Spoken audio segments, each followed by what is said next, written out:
И всем привет, друзья! С вами, как всегда, я, Юлия Батталова.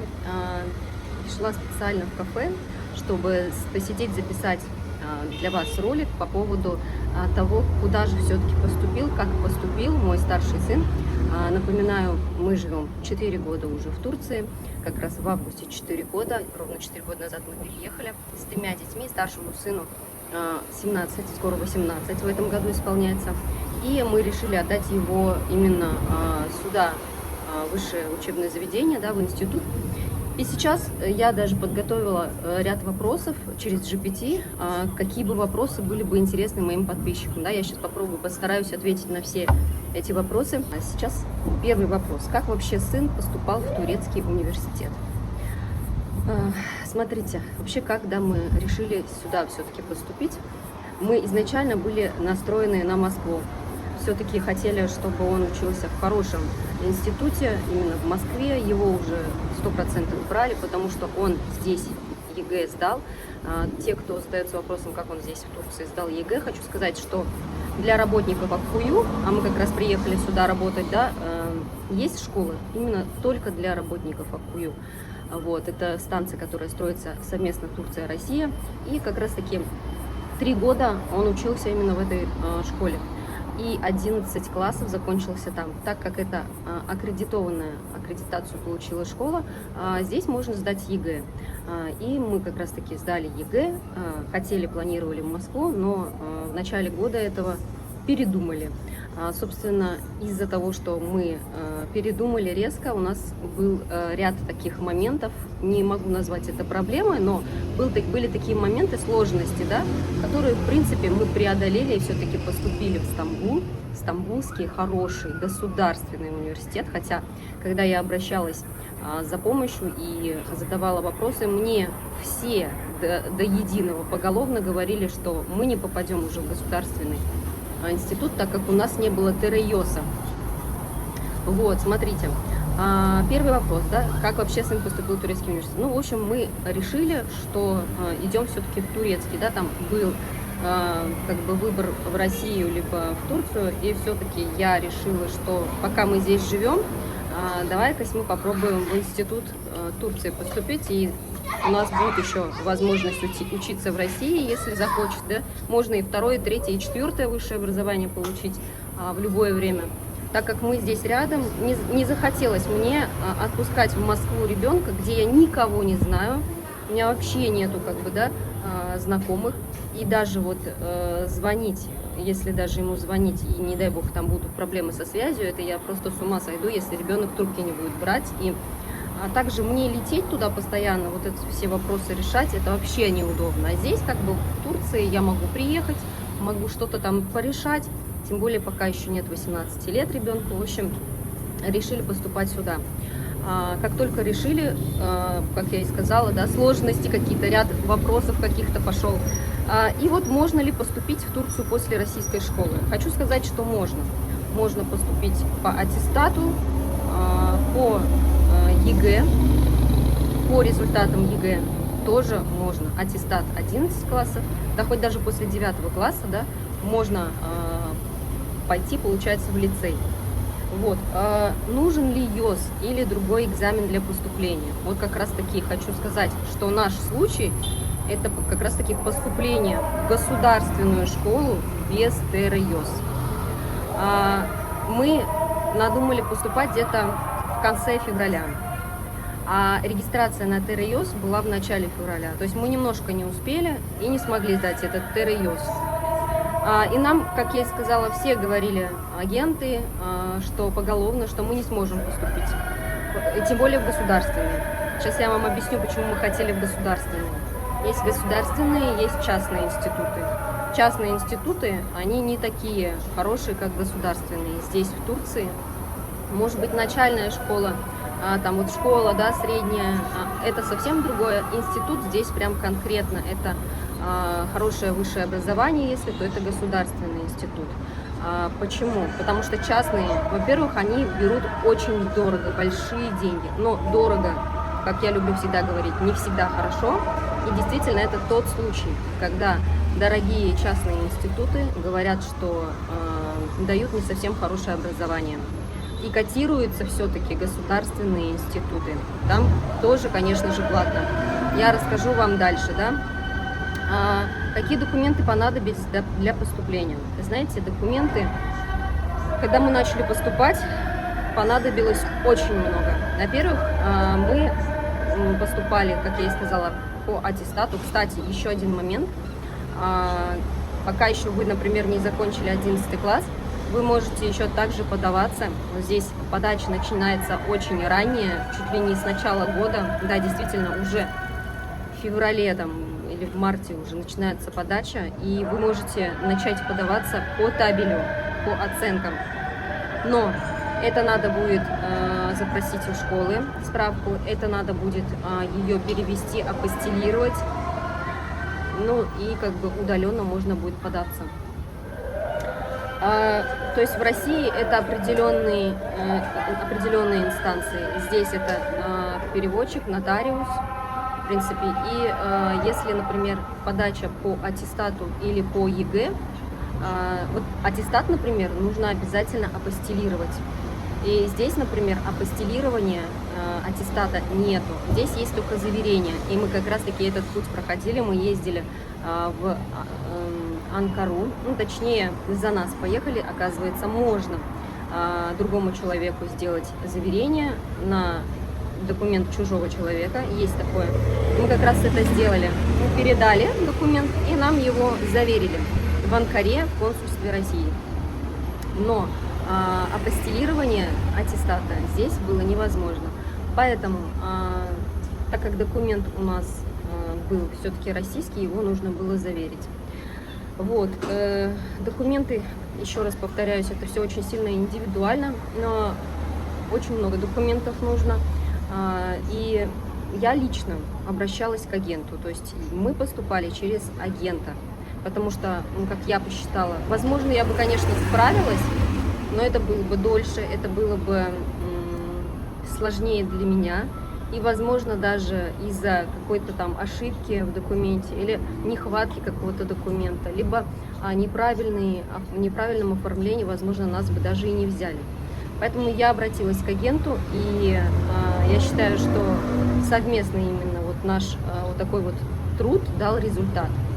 Нам пришло 3 раза приглашение. Во-первых, пришло приглашение, это у нас в Трабзоне, в институт государственный, в Анкару институт государственный. На минуточку, мне сказали, что без ТРЕОС вы вообще в государственный не попадете. Вот такие вот агенты бывают. И вот такие вот работники, даже сами же вот этих же институтов, да, могут вам так сказать, но никогда не надо опускать руки, и нужно доходить до конца. На каком языке будет обучение, турецком или английском? Обучение мы выбирали изначально, что усложнило еще больше задачу, только английский язык. Почему усложнило? Потому что квот иностранцам на английском языке меньше всего. То есть на турецком не все, как бы, да, иностранцы готовы учиться. На английском очень много иностранцев. Именно для иностранцев квоты отдельные. Отдельные на турецкий язык, отдельные на английский. И вот как раз-таки на английский язык квот разбирают, как бы, да, вот очень быстро, как горячие пирожки. Далее. Так что можно, получается, учиться на турецком, можно учиться на английском языке. Вот как раз-таки вопрос, нужно ли знать турецкий язык для поступления. Вот я хочу сказать, объяснить, да. Смотрите, институты разные бывают, требования разные. Действительно так. Мы думали сначала, что все идет как-то по одному сценарию. Казалось, нет. Институты по-разному все запрашивают. И, например, если вы на английском учитесь, да, например, то вам дается год обучения на английском. То есть хазырлык. Смотрите, есть год томер, год хазырлык. Год хазырлык – это английский язык, год тамер – это турецкий язык. А тамир – это для тех, кто будет учиться на турецком языке и не знает турецкий язык. Хазырлык – это тем, кто учится на английском языке и не знает английский язык. А некоторые институты запрашивают и Хазерлер, и Томир. То есть уровень турецкого должен быть B1, уровень английского должен быть C1. Поэтому я хочу сказать, что именно вот если английский язык вы знаете, то вы можете подтвердить свой уровень языка и пойти уже как бы сразу же на факультет, да, то есть на свое обучение. Если вы не знаете, то вам надо будет год готовиться. И дается 2 года. Вы можете даже 2 года готовиться на турецкий язык, вы можете 2 года готовиться на английский язык, да, то есть дается максимум 2 года на все про все.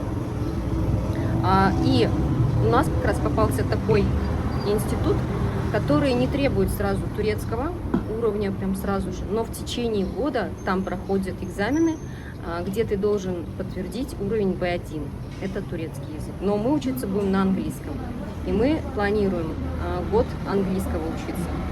И в течение этого года как раз-таки сдать этот вот экзамен на проверку уровня владения языка. Дальше. Как нужно, вот как раз как подтвердить знание языка, если сын пока его учит, ну или дочка, да. Как раз таки я вам объяснила, что там проходят эти экзамены. Сколько времени занял весь процесс поступления? Как я и сказала, где-то в марте мы решили, в конце февраля, ну и вот сейчас получается август. Вот считайте, да? Сейчас мы получили именно приглашение в тот институт, который нам необходим, да? Но до этого мы где-то в июле получили вроде как раз таки в Трабзон, Карадениз университет. В Анкару мы получили раньше чуть-чуть тоже, и вот недавно только получила приглашение в Стамбул. Вот. Подавались еще один институт в Стамбуле, он будет чуть ли не там какого 24 числа, что ли, результат. То есть результаты до конца лета, да, даже вплоть до сентября, там есть волны, поступаете прям вот все эти месяца. Вот. Сколько стоит обучение в университете? Сейчас скажу. Вот, как я и сказала, частные университеты в среднем, считайте, это 10 тысяч долларов в год. Частные.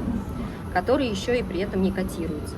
Государственные институты, ну, в среднем, наверное, я хочу сказать, ну, есть очень дорогие, да, если это прям вот первое, второе, топ, вот первый институт, да, в Турции, либо это вообще по мировому, например, рейтингу, да, которые топы, они могут доходить до 5000 долларов, 4000 долларов, 3000 долларов. Вот, государственный институт наш, в который мы вошли, пишут, что топ-3 института, именно вот таких вот технических вузов в Турции. Вот, то есть у нас государственный институт в Стамбуле еще и который в топ-10, да, вошел на 3-м месте по рейтингу. Да, очень важно по рейтингу смотреть институты. Поэтому хочу сказать, что очень важно, да, сразу заранее знать, какие цены, какой рейтинг, какой институт, где находится. То есть понимать вот эти моменты, подаваться, конечно же, зная вот это все. И сколько стоит наше обучение, ну, я хочу сказать, это недорого. В среднем где-то 100-150 тысяч рублей в год. Это очень дешево, я считаю. Мы вот 2 детей маленьких, да, сейчас отдаем за канцелярию только 60 тысяч лир платим, за канцелярию только, а здесь целый год обучения. Ну, не тут-то было. Стамбул очень дорогой, мы сейчас ищем квартиру для жизни, и я, конечно, в шоке. Потому кто, если вдруг сдает в Стамбуле и готов нам дать в аренду, но под ВНЖ квартиру, пишите, с удовольствием снимем. Вот. Далее, да, сколько стоит обучение в университете, нужно ли заранее оплачивать обучение. Обучение мы будем оплачивать только тогда, когда, в принципе, да, вот открывается регистрация. Наша регистрация открывается в сентябре, И мы поедем в Стамбул, полетим, точнее, билеты уже куплены.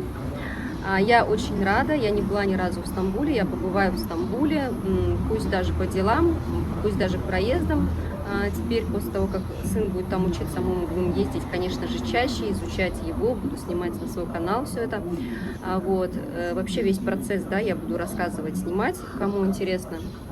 Обязательно оставайтесь, да, на канале, подписывайтесь, обязательно ставьте лайк и обязательно поделитесь со своими знакомыми этим роликом, чтобы он немножко у меня хоть как-то подвзлетел и дал возможность просмотра и другим подписчикам.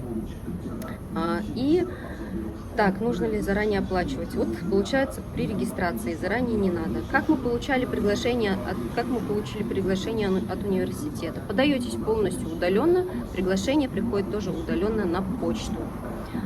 Нужно ли ехать в Стамбул лично для регистрации? Сказала, да, нужно обязательно родителям, в том числе нам, потому что ребенку нет 18 лет. А в других случаях, не знаю, наверное, ребенок, если есть 18 лет, уже может сам поехать. Вот точно не знаю, конечно. Как оформляется студенческий ВНЖ, это мне предстоит узнать. Это я вам расскажу. Это надо будет сделать. То есть у нас сейчас есть ВНЖ семейный, и его нужно будет переделать под ВНЖ студенческий. Знаю, что делается он на год. Знаю, что нужна будет страховка. То есть вот такие вот моменты. Где будет жить студент? Это больной вопрос. Вы не представляете, какое жилье дорогое. Как раз таки вот, как найти жилье в Стамбуле и сколько оно стоит. Я обрыла все телеграм-каналы, Сахибинден, да, я ведь как бы такой еще тот сыщик, все перерою, все пересмотрю. Это, вот смотрите, 30 тысяч лир квартира убитая. И то это 1+0 или 1+1. Маленькая. А это помимо айдата, помимо всяких квартплат и интернет и все такое. Что касается как раз-таки общежития или квартиры, что мы сейчас выбираем, да? Общежитие, друзья, для иностранцев стоит также. Это частное общежитие, примерно цены такие же. Общежитие государственного типа дается только своим гражданам и только тем, кто выиграл какой-то грант, да, то есть там Турция, Бурсвары, они этот грант дает бесплатно, еще и учебу бесплатную, жизнь, и все бесплатно. Радует только, что в институте будет дешевое питание и можно кушать несколько раз в день. Вот, поэтому вопрос с жильем сейчас решается очень так прям. Как далеко от университета лучше искать жилье? Естественно, мне в этом помогает GPT-чат, Gemini, мы все вот через это узнаем, и он выдает районы, какие... Ну, там хорошо, что есть метро, как электрички или трамваи они, то есть все это, в принципе, курсирует, но нежелательно, конечно же, пересадки, просто хотя бы сесть, поехать 20-30 минут и быть в институте, это уже хорошо. Страшно ли отправлять ребенка одного в Стамбул? Страшно, но не страшнее, чем в Москву, честно. И то, что вот сейчас мы купили с Чукурова билеты до Стамбула, всего лишь 2 часа езды, получается, цены дешевые, и это радует. То в любой момент могу я приехать, в любой момент ребенок может приехать. Стамбул, да, тоже очень большой город, все знают, да, даже больше, чем Москва, да, примерно, я не знаю, или одинаково.